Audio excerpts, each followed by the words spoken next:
Shalom, ini bagian terakhir kita membahas tentang penyertaan Tuhan. Di bagian terakhir ini saya akan sampaikan bahwa kita ini bisa tidak disertai Tuhan.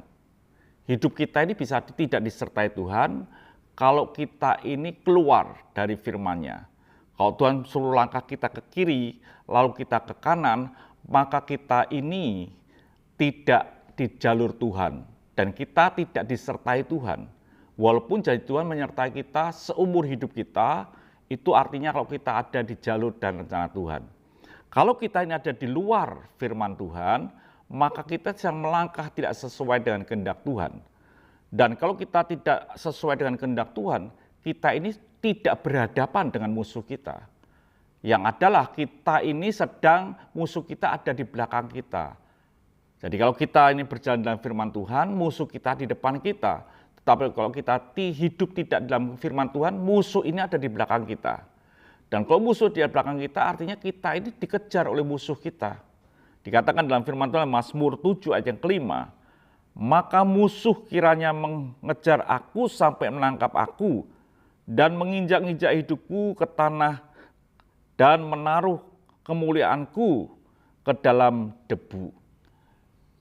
Daud betul-betul tahu, kalau dia tidak di jalur Tuhan, musuh ini akan mengejar dia.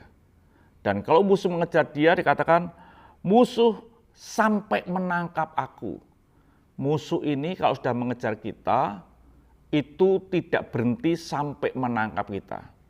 Hati-hati saudara yang ngasih Tuhan bahwa kalau kita tidak di jalur Tuhan, kita ini sedang dikejar musuh. Dan musuh bukan sekedar mengejar, tapi dia akan berupaya sampai menangkap kita dan meletakkan kita, menginjak kita, hidup kita ke tanah.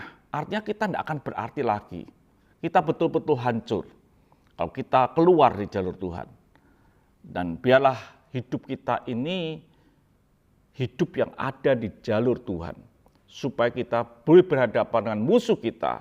Dan musuh kita buat terbah di sisi kiri dan di sisi kanan. Tetapi kalau kita sampai keluar di jalur Tuhan, maka musuh ini akan mengejar kita. Dan kita akan ditangkap. Dan kita akan dibawa, diinjak ke tanah. Dan kita tidak memiliki kemuliaan lagi. Tidak ada lagi kesempatan. Bila hidup kita tetap ada di jalur Tuhan. Berbaliklah, berjalanlah sesuai dengan firman Tuhan. Karena kemenangan itu ada di pihak kita. Tuhan memberkati, sampai jumpa esok pagi dengan tema yang lain. Mari kita berdoa. Terima kasih Bapa, bila kami tidak keluar di jalur-Mu, supaya kami tidak dikejar musuh dan diinjak dan kami kalah. Tapi boleh kami ada di dalam jalur Tuhan, kebenaran firman-Mu, dan tidak seorang pun bisa bertahan menghadapi kami, karena Engkau menyertai hidup kami. Haleluya. Amin.